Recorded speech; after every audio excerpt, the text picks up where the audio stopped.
একটা সরু অলি ধরে হাঁটলে একটা পুরনো ইটের দেওয়ালের পাশে ছোট্ট একটা জায়গা পড়ে, যেখানে সারাদিন রোদ আসে না আর রাত হলে শীত নামে।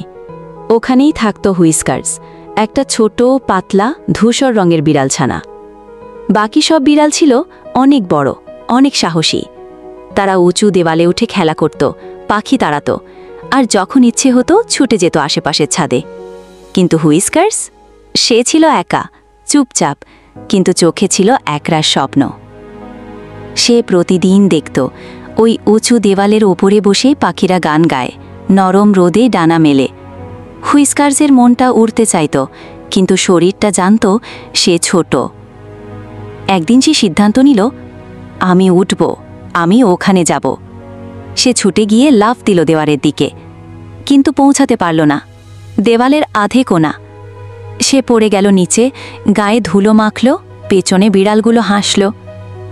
কিন্তু হুইস্কার্স থামল না। সে আবার চেষ্টা করল।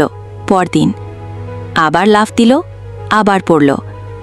তার পা কেটে গেল, শরীর ক্লান্ত হয়ে পড়ল, তবুও সে দম হারাল না। দিন গেল, রাত এলো, রোদ উঠল, বৃষ্টি নামল, আর হুইস্কার্স, সে প্রতিদিন দেওয়ালের সামনে হাজির হতো, বারবার চেষ্টা করত, একটু একটু করে ওপরে উঠত।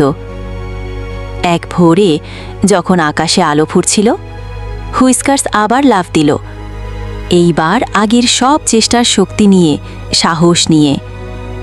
এইবার সে দেওয়ালের উপরে উঠে গেল। পাখিরা চমকে উড়ে গেল চারদিকে, আর হুইস্কার্স বসে পড়ল দেওয়ালের ঠিক মাথায়, একটা বিজয়ের নীরব মুহূর্তে। নিচে তাকিয়ে দেখে, যারা একসময় হেসেছিল তারা এখন তাকিয়ে আছে অবাক চোখে। হুইস্কার্স প্রমাণ করল, জয় বড়দের জন্য নয়, সাহসীদের জন্য। আর কখনো কখনো সবচেয়ে জোরালো মিউ আওয়াজটা আসে সেই বিড়ালের কাছ থেকে, যে আগে কোনো শব্দই করত না। শেষ কথা, তুমি যত ছোট হও না কেন, যদি তোমার ইচ্ছে থাকে, চেষ্টা থাকে, আর সাহসটা বুকের ভেতর ঠিক থাকে, তবে একদিন তুমিও পৌঁছাবে তোমার স্বপ্নের শিখরে।